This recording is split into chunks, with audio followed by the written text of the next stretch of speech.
And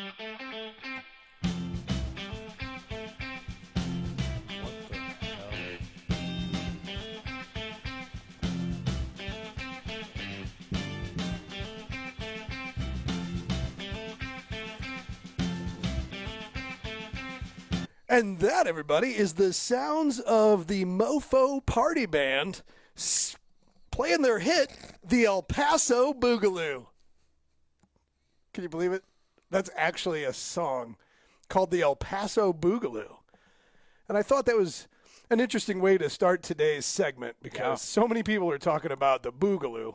Yeah. And how these little white kids could be boogalooers. Boogalooists. Boogalooists. Yeah, boogalooists. Yeah. Do you think they're boogalooists? I think they're mentally disturbed kids with nothing better to do in their lives, honestly. There is no answer for what they are or why they do what they do. None of this shit adds up at all. I have been looking into this. So today is Monday, August, what? 5th.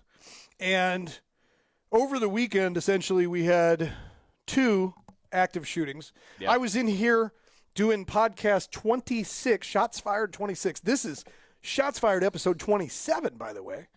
And here we are doing a podcast just 2 days after the last podcast. Yeah. Because I came in here on Saturday and did a podcast about the El Paso shooter. You can listen to that, podcast number 26. It's on all the platforms right now. I'm not sure if it's on YouTube, though, because the camera died when we were recording ourselves. But they're working on trying to recover that or create something out of it. But nonetheless, we did this podcast on Saturday, which we don't normally do because the El Paso shooting was such a big deal that we came in, we got it knocked out. And then I get home and I go to sleep and I wake up and it's like, bang, there's been another shooting, another mass shooting, this time in Dayton, Ohio. The difference I noticed right off the bat is, there was constant, every hour, there is new information about El Paso. Yeah. I still don't know shit about Dayton other than what you filled me in with 30 minutes ago. That's the most I've heard so far. Which is one of the topics of this podcast. You know, the El Paso shooter information came out rapidly. Yeah. Almost too rapidly for my... A little suspiciously it happened so quick. I'm like, why are they putting this out so fast? Yeah. Why is this kid still breathing? Why didn't they dirt nap him? Yeah. You know, how the hell did this happen? But, within like an hour, we've got his name, his photographs, his political views, his manifesto. It's all delivered in one neat little package. Yeah. And then you get the second shooting in that same 24-hour period, which was in Dayton, Ohio, at Oregon Street, I guess is what it was called, or the Oregon area, which is in Dayton, Ohio. And it's something like what we have here in St. Louis, I guess, like Soulard. Yeah, it looked like kind of the place college kids go out, go drink, party. Yeah, like whatever. A bar district. Yeah. Relatively safe. Cops everywhere. Probably the biggest thing that happens is a fight or a mugging. Yeah. In St. Louis, you might get carjacked. Yeah.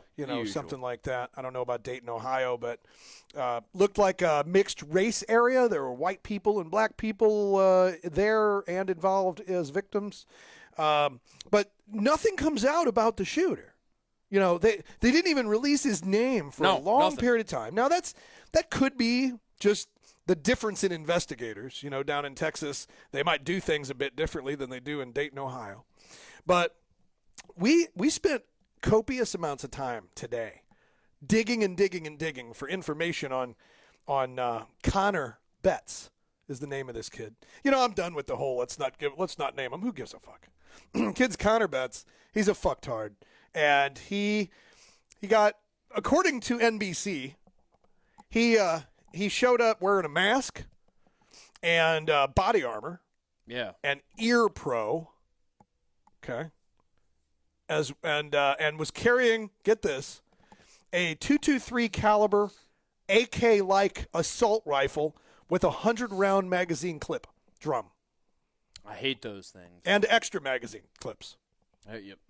Of course. You'd always want extra magazine clip drums. Yes. But, they've recovered 41 shell casings. And according to the story, he was put down by law enforcement. Bravo, by the way. Yeah. Bravo. Come on, give him a hand. Excellent shot placement. That was, what, 60 seconds? Well, they're saying now 30. Somehow he expelled 41 rounds, killed 9 people, injured another 20-something, and still got engaged by the police and put down in 30 seconds. I think I think they're pushing that timeline a bit. They have to. That sounds a little. I mean, like 30 seconds for that. You're talking cops standing me right there on the corner where he's at with guns already out at that. Well, speed. and he let 41 rounds go, right?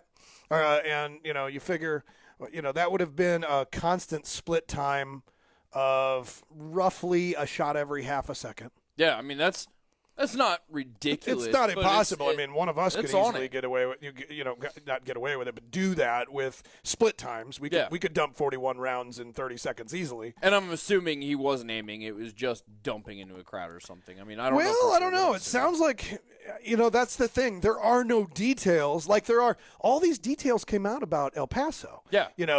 Except for the one detail that didn't come out that we can't find anywhere about El Paso is the timeline. Yeah, there's nothing. You know how after every shooting, a couple days later, all you got to do is Google El Paso shooting timeline, and boom, you get a timeline of the guy got out of his car at this time and shot his first victim at this time, and 911 was called at this time, and police arrived on the scene at this time, and he was arrested at this time. There's one article out there about the El Paso timeline, and it gives a timeline of the news article. It was a timeline of when the news broke. Had nothing to do. So in El Paso, I've seen reports that the shooter was active for up to 20 minutes. Yeah, I mean that's a lifetime. How the fuck can you be actively shooting inside a Walmart for 20 minutes before the Popo gets there, or the cavalry, or whatever? We were talking about this earlier, that a shooter could essentially shoot up 2 Walmarts 15 miles away from each other in 20 different minutes. Counties. I mean, you literally go from one county to another and have that time. Are they not touting the timeline in El Paso because it's embarrassing to law enforcement? Could be. Did they go to the mall first on accident and then realized that the shooting was at Walmart across the street and took 20 minutes to figure this out?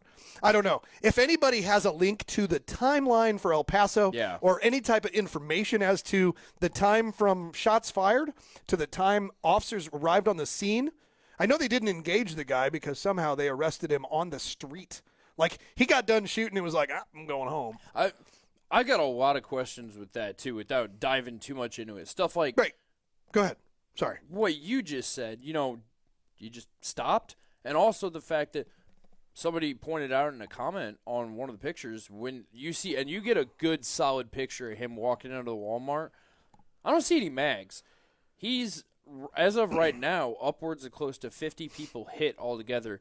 You have to assume he missed a few times. You only see one mag.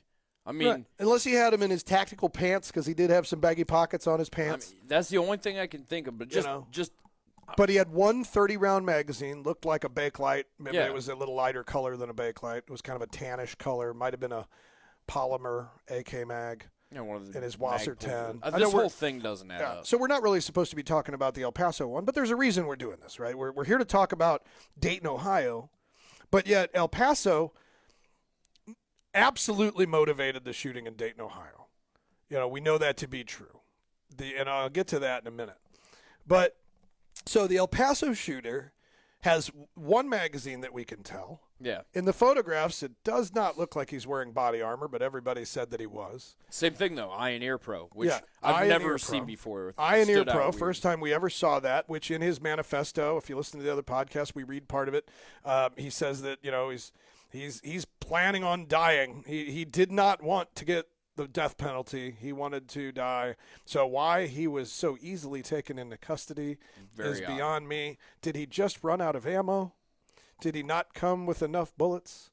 What reason, if anybody down in El Paso, any of you El Paso PD guys want to shed any light on that, please DM us or put it in the comments how this psychopath, fucktard, white piece of shit ended up just giving up so easily. You did bring up a point, too, that in his manifesto, he even admitted it was a half-ass plan. That may have been just one of his half-ass parts of his half-ass he plan. said a half-ass plan is better than no plan at all. Yeah. Well, it's not his real words. I mean, something along that line, though.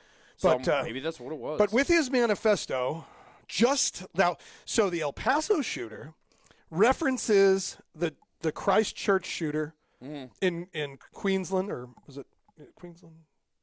Yeah. Christchurch. Yeah. Christchurch shooter. He references being motivated by him. Yeah. And agreeing with the terms of that guy's very in-depth manifesto. And so that shooting motivated the El Paso shooting.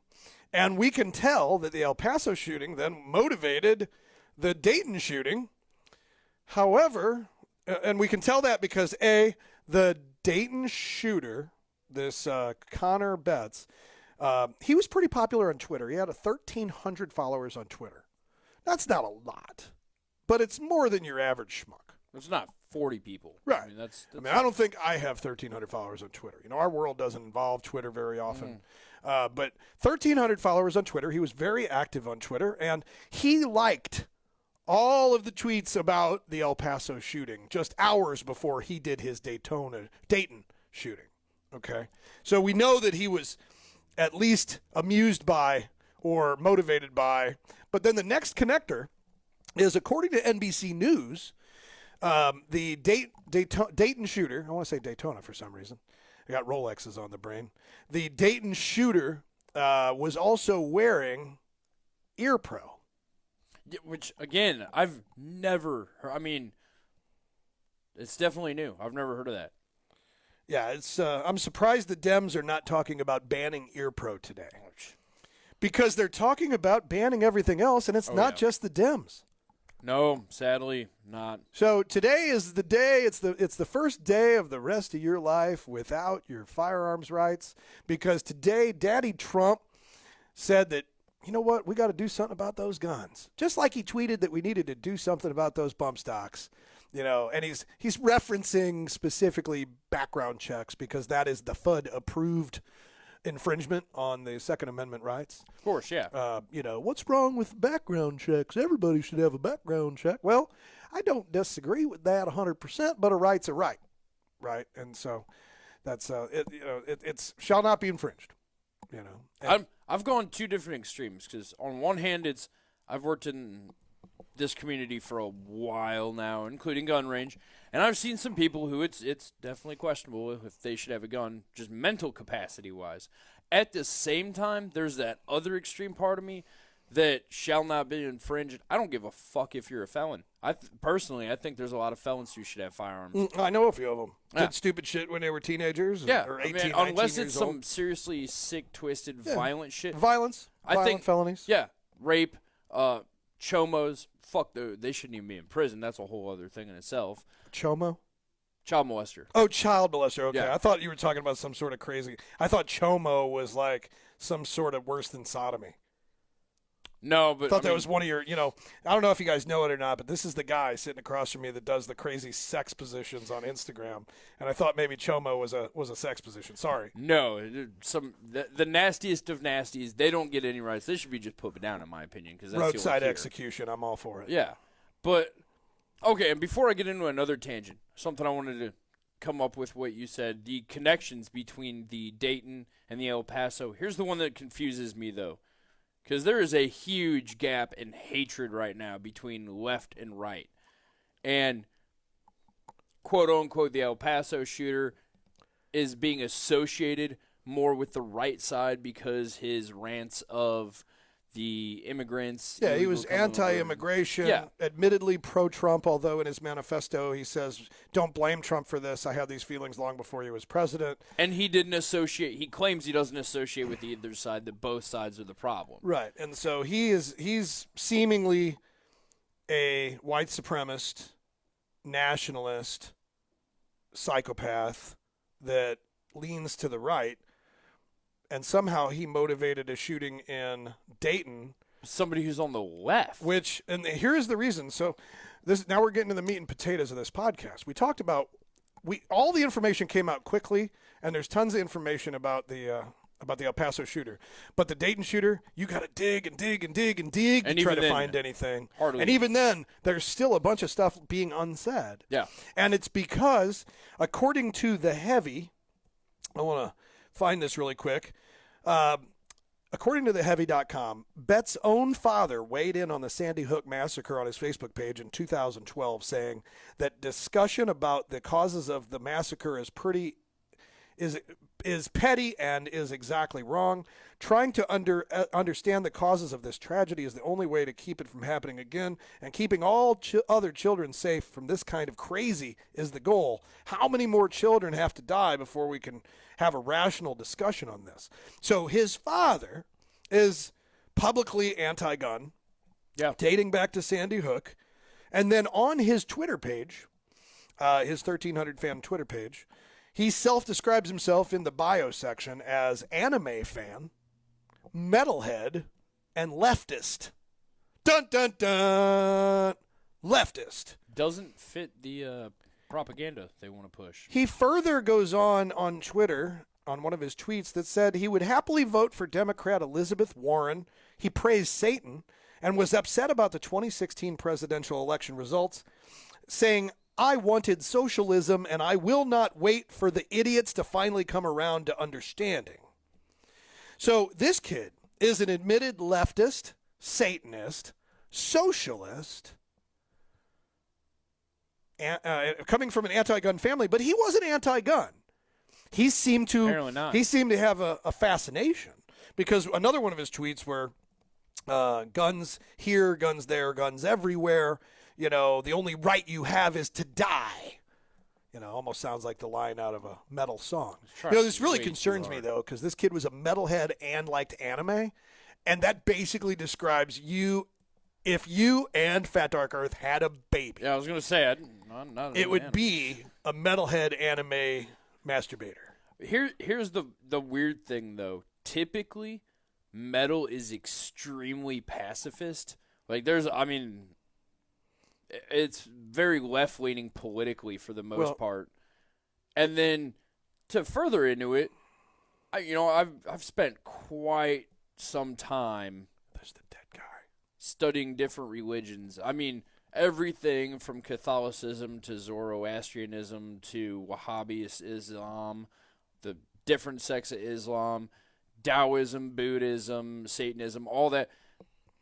All in all, Satanists are pretty chill, peaceful dudes, like very non-violent. You know, it's basically all about treat people the way you want to be treated, and that's how it's going to work, and do things for yourself and make yourself happy. Yeah. That bases it. I mean, very, very easy summary, but I mean, pretty peaceful all in all. So kind of contradictory, the fact that he was a Satanist and into metal.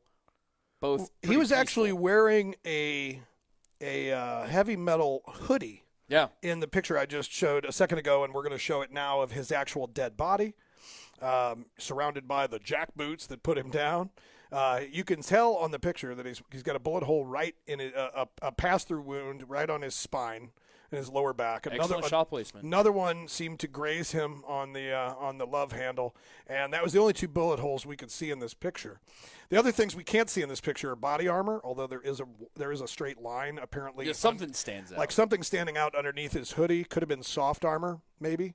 And then we also could not see that he was wearing ear pro because his face is covered, or his head is covered with the hoodie. But definitely, he was dead.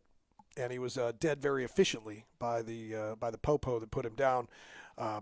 Big props to you guys for great shot placement. I saw the videos of the officers. We might have something here to play. Truly running towards gunfire. Yeah, running, and they were doing very good shoot, move, communicate. You know, they were not standing still. 3 guys engaged this guy at one time. The one officer takes cover somewhat behind a telephone pole. The other 2 are standing out in the open. The guy on the right takes a little incoming fire, retreats a bit, but then comes right back into the fight. Yeah. And evidently they put good rounds on target. And his body armor must not have been too good for him to have had pass-through rounds go through his lower abdomen. You know, and come out his lower back above his pants line by several inches. Yeah. I don't know if the armor rode up on him or if he wasn't really wearing any. I'm assuming so. Not to get into stuff and get sidetracked, but and again, situational awareness. It's the beginning of August. Ohio's Midwest. I'm sure it's not that different from here. August here is hot as fuck. Yeah, what's this kid wearing a hoodie for? Yeah. I mean, situational awareness, you see somebody looking a little odd with the hood up, wearing a hoodie, that's going to get your attention. Pay attention to shit like that. It's probably why he had that on, is because he had armor underneath. Yeah. Easiest way. I've done that myself. When I did Ferguson. When we did Ferguson, we all wore body armor under hoodies. Yeah. But it was obvious that you were wearing body armor under the hoodie. You know, we didn't have low-pro rigs. I had soft armor on. Well, yeah. But when we went in doing the video work in Ferguson. Yeah, you guys had plate kit. We were fully kitted, mag pouches, and loaded to bear. But, I mean, you could tell, which is why we got surrounded by the Black Panthers that one time. That's a whole nother story for another day, though. But do you guys notice that both of these shootings, the media mentioned that they were wearing body armor? You know, I'm going to make another prognostication here. I'm willing to bet you that the next sacrificial lamb, it won't that you see thrown to the legal side. In other words, you see banned. Okay, I'm gonna stop beating around the bush. The next thing you're gonna see banned is body armor for civilians. And you know what's sad is there's enough FUDs out there. Oh, what does a civilian need body armor? Hey, we don't need no body armor. Unless no civilians need that sort of stuff. Unless you're going to Iraq or Afghanistan, there's no reason a law-abiding citizen would need armor. Unless, of course, the red flag laws get put into place sweeping across the country right now because of Daddy Trump. And the chosen one, Crenshaw, the one-eyed king. Very disappointed. Fuck that guy. Disappointed. Oh, fuck it. I mean, I can't believe it. You know that they want to tout these red flag laws. And let's talk about red flag laws for a second. It basically gives the government, the law enforcement, which I used to be a part of, it gives law enforcement the ability to kick your door just because somebody said you've been acting weird or you said something weird. You know, it basically is the equivalent to the Patriot Act for your front fucking door. There goes due process. No due process. You know, imagine the boogaloo that's going to happen if, I mean, it's already started. There's already been several red flag influenced wellness checks, whatever you want to call them, that have resulted in the homeowner dead. Yeah. Because, well, he was fine, but he ain't taking his guns. No, and hey, I mean, we're here to take your guns. I'm sorry, but if somebody kicks in my door with guns, I'm not going to bother checking. I don't give a fuck who you are. You can yell police department all you want. Everybody in the hallway's dying. Yeah. Yeah. Because I don't believe you. You know, come to my door, knock on it, say, hey, we're here with a search warrant. Here it is. You want to read it? I'm going to let you in my house. Yeah. But if you come in with flashbangs, there ain't no fucking discussion. Because, you know, I'm not going to wait around to see if you're really just a bunch of gangbangers trying to. No, I got a family to protect. I ain't risking that shit. You're fucked. So red flag laws, our own Republican leadership, our own conservative, and I hate saying Republican, but our own conservative leadership is now backing more, background checks and red flag laws. And the red flag law is probably the biggest, scariest one. Absolutely. You know, background checks have always existed. I don't honestly give two fucks if I have to do a background check to sell you a gun right now as a friend. Yeah. I really don't give a shit if I have to do a background check on my 17-year-old if I want to get him, give him a shotgun for his birthday. No. It's a pain in the ass. It'll be good for local gun dealers because they'll be making $35. But you know what they need anyways, because online's killing them, so it boosts local I gun could really give a shit about that because I don't have anything in my background that I give a fuck about. I am not cool with waiting periods. I'm not cool with all that shit. But the thing that I'm really not cool with is this red flag thing. I am a huge, huge proponent of, or maybe proponent's not the right word. I'm a huge opinionated fuck about mental health and mental health drugs, psychotropic drugs like Paxil and Prozac and Zoloft and all of these drugs that every single one of these shooters turns out to be on. They want to talk about the war on drugs and how there's a war on drugs. How many people are turning to these drugs that the war on drugs is conducted against because they get hooked on prescription pills and can't get it when they need it and turn to illicit drugs because of that? Right. You want to stop the war on drugs, start with the pharmaceutical I'm companies. a veteran of the war on drugs. We lost. Fuck yeah. We lost. Yeah. But the point is, background checks are cool, but a background check, the kid in Dayton had absolutely nothing in his background that would have prohibited him in a background check from buying a gun. No. He also, he was said to be a bully. Matter of fact, here is this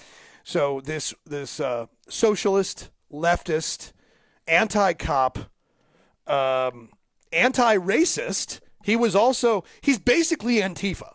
If you look at the heavy article, actually having an official connection, he is basically Antifa. However, this kid that went to school with him says Connor Betts was a classmate of mine, a real scumbag who threatened to kill women and attack the school. Was not bullied in school. He was not bullied in school. He was a classic glorifier of violence and all-around unpleasant person who had threatened many of my friends in the past. You could blame bullying, which would be lying. You could blame media, which would be extremely untruthful. Or you could blame a society where threats against women that are bad enough to get you kicked out of high school are simply forgotten and allowed to ferment for almost a decade so he can kill 9 people. His violence was simply ignored as boys will be boys, rhetorically, willfully ignorant cop-out to protect the status quo. A lot of blame all around. He had access to guns. He was toxically masculine asshole. He was a toxically masculine asshole. So again, this guy, the Dayton guy, does not fit the same description as the Garlic guy or the El Paso guy. He was a Chad. He was a Chad. He's a fucking monster Chad. Drinking, drywall smashing, fucking Chad Kyle liberal hybrid.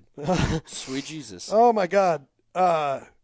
Bottom line, if he had no access to guns, less people would be dead and or in the hospital. Fuck you, Connor Betts, and yada, yada, yada. He would have found a way to get guns, though. Well, sure. I mean, or something. Sure. The Well, fact of the matter maybe is- maybe the Dems can invent a time machine, and they can go back and they could get rid of guns before guns ever happen. Can you imagine what the world would be like if there were no guns? Still violent. Yeah. Last time I checked, they were using... Actually, it's more brutal. I bet They the were maps would look a little different, though. Oh, yeah. No, I mean, definitely. Yeah. But, I mean, there was an interesting response to all this written by somebody from the UK about how they're watching all this anti-gun stuff here and laughing because they're having knife attacks and acid. Stabbings after stabbings. Acid? Yeah. I'd rather get shot than have somebody throw acid in my face. Or stabbed. Fuck knives. Yeah, I'd rather get shot than get stabbed. Yeah. Yeah, all day long. Police said there was nothing in his history that would have prevented him from legally obtaining firearms. So the kid was just a douchebag. Yeah. That's what it comes to. Now, and personally, my thought is this is what happens when you stop letting people whoop bullies' asses. This whole anti-bullying thing isn't going to work. People are going to be people. You can't change human nature. What you can do is exactly what I'm going to do is teach my son, somebody bullies you, you stand up for you don't ever throw the first swing. You don't ever fucking bully someone, but you be the first motherfucker to knock a bully out. You stand up for yourself, and you stand up for your friends, and you don't fucking back down. That is parenting. Parenting. Fuck yes. Till he beats my ass. Yeah, that's what my problem right now is my son's 6'2" and getting tougher every day. It's because we keep beating him here. Yeah, right. So let's talk about some more about the Dayton shooter because there's some other interesting facts that they're not releasing a lot of information about. So he was self-admittedly not racist. Yeah. An anti-racist. He hated the KKK, and yet the second person he squeezed around into was his own sister. Yeah. So he parked in an alley or walked down an alley. There's not a lot of information. He was wearing a hoodie with a mask, carrying a rifle and a backpack, and he shoots a guy in the alley, comes around the corner, shoots his own sister. She was number 2 to catch a bullet, and her companion, who was also reportedly a friend or somebody that he knew. So Connor Betts, influenced by the El Paso shooter, decides to go shooting people and starts with his own 22-year-old sister. Connor was 24. Oh, by the way, same age as all these shooters. Yeah, all between the 20 ages to 24. Yeah, a little odd. Yep. So he shoots his sister and then the companion. Now, we tried to figure out who the companion was because that's a connector there. Yeah. But the companion hasn't been named, and there's no photographs of the companion because the companion was wounded.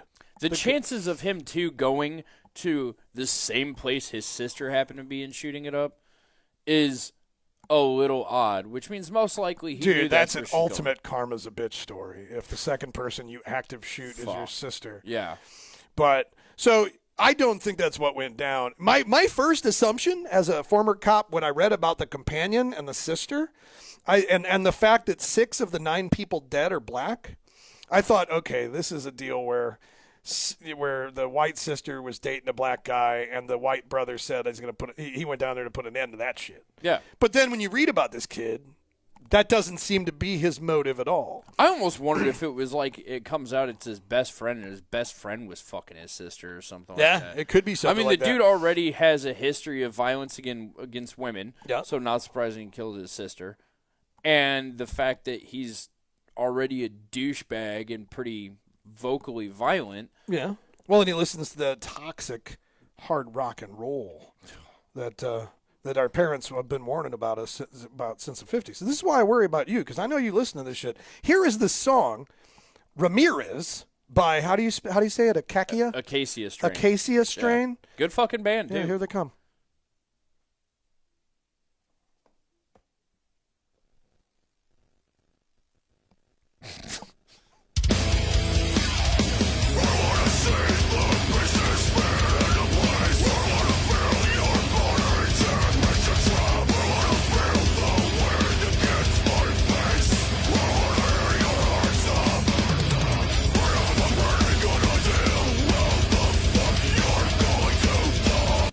You're going to die! I mean, pretty standard metal. And there goes your camera. Shit. Put that back up there. Did I break Put that back up there. Make sure it's looking at your face. How am I supposed to see that? I don't know. I'm just guessing. I'm looking at it. It's got to be looking at me. That did not sound like peaceful music. You know, you got to look through lyrics, though. A lot of times it sounds like that, but it would be peaceful. Now, like, American metal is pretty fucking pacifist. Like, I'm a big Die Hard is Murder fan, and they sound really bad, but it's actually a lot of, like, anti-war shit. Yeah.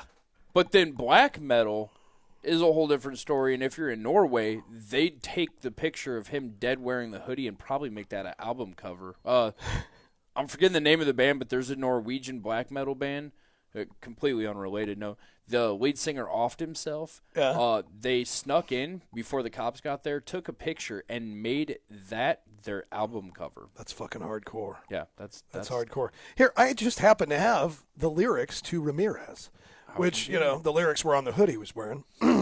But want to see the pieces fit into place. I want to feel your body temperature drop. I want to feel the wind against my face. I want to hear your heart stop. I have a perfectly good idea of how the fuck you're going to die. We fear what we don't understand, and I'm afraid of everything. Hail Mary, the virgin whore. I can't fucking take this anymore. Hail Mary, the broken face. You name the time, I'll name the place. That's awesome. That is non-violent lyrics okay, right so there. maybe he specifically picked that hoodie out for a reason. Usually these guys do. Yeah. Okay. Usually they do. I will concede on that one. That is not exactly pacifist lyrics, but the band says anyone who knows anything knows we don't condone this behavior. No one has the right to take another's life. Bennett also added, we will be taking action to help the families of the victims however we can. So the band is doing what they can to backpedal, make sure that their name is no longer dragged through the mud, and that's got to suck for them. They're a good band. So yeah, man, it's crazy because the conspiracy theorist in you wants to think these two shootings are somehow connected. Yeah, but the shooters, although one influenced the other, they are absolute opposites in the spectrum of beliefs and ideology. They sound like they would have hated each other and probably tried to shoot each other up. Right? Maybe that's what we should do. We should find all the violent chads and put them in a Incel. like a battle royale with the violent incels. Holy shit. We could live stream that shit on Tactical Shit. I bet the Chads are going to win, though. Is this exactly what the government's planning with Area 51? They're taking the Chads, the Kyles, and the incels all in one big thing and exterminating them all at once. That would be fucking amazing. I was actually kind of thinking it was just the greatest way in the world to get rid of 1 million millennials. I mean, there's But basically, that's what you're saying. Yeah. Yeah, Chads and Kyles and some Karens. Boom, problem solved. Yeah.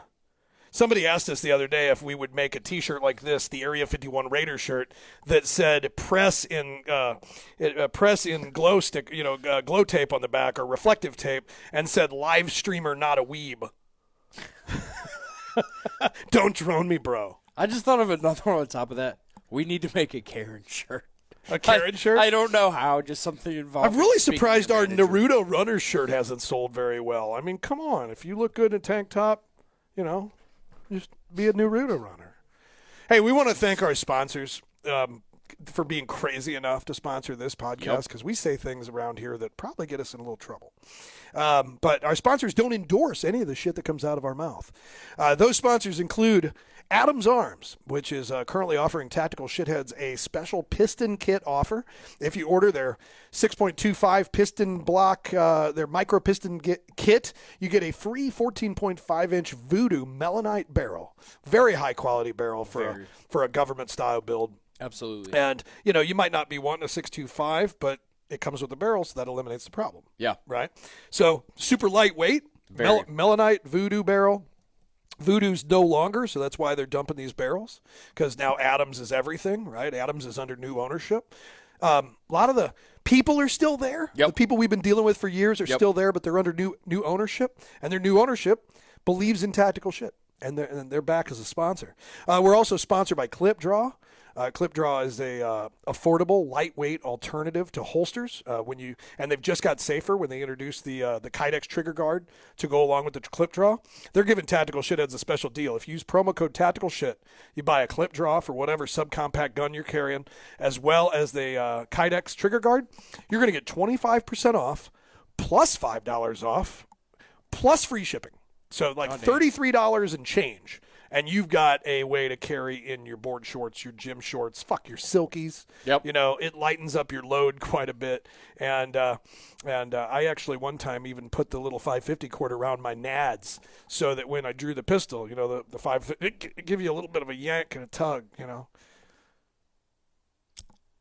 We'll play that video in just a minute. I got nothing. Yeah. TAC Pack. I don't have a clever response. So TAC Pack, you need to subscribe to TAC Pack if you like your birthday. Do you like your fucking birthday? Come on. Of course you do. Do you like Christmas? Fucking course you do. Every day is my birthday. And I get to open a birthday present every month from TAC Pack. My wife don't buy me shit every month. TAC Pack is giving to me every month. And it's always cool shit. And I own Tactical Shit, and I'm still liking the shit I get out of my TAC Pack every month. So, anyway, I think I actually have a knife here. Nope, that's my car keys. I don't have any of my TAC Pack shit with me right now. But anyway, thanks to our sponsors. We've got more. Those are the ones we choose to thank right now. Liberal Tears. Get yourself some Liberal Tears coffee. Liberal Tears gun oil. Silkies. Yeah. Oh, and check out the Tactical Shit Area 51 line. We're going to stop making this shit on September 20th. Okay, so the day of the raid, there won't be any more Area 51 shit left. So if you want to be the best dressed at the Arby's food truck line out there at Area 51 in Nevada, not Texas, fuckers, not Arizona. The amount of people who've mentioned, so you're going to Arizona? For what? Area 51 raid. Yeah.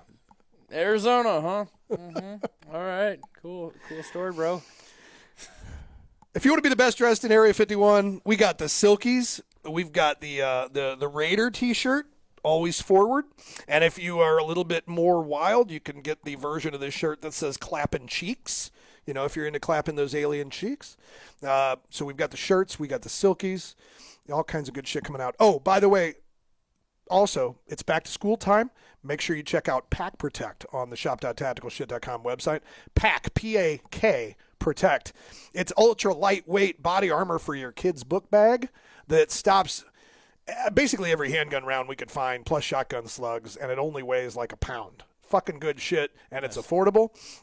We also have the Visum, or Visum, depending on what side of the world you come from. The Visum soft armor also fits in backpacks. So you know, hard armor, soft armor, back to school, make sure your kids are protected, give them the best chance to survive, teach them, run, hide, fight, and give them the tools necessary to survive in a world full of incels and crazy chads. Yeah. We'll be back, hopefully, in a long time.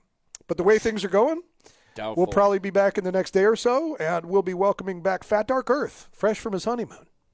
We'll see you guys later.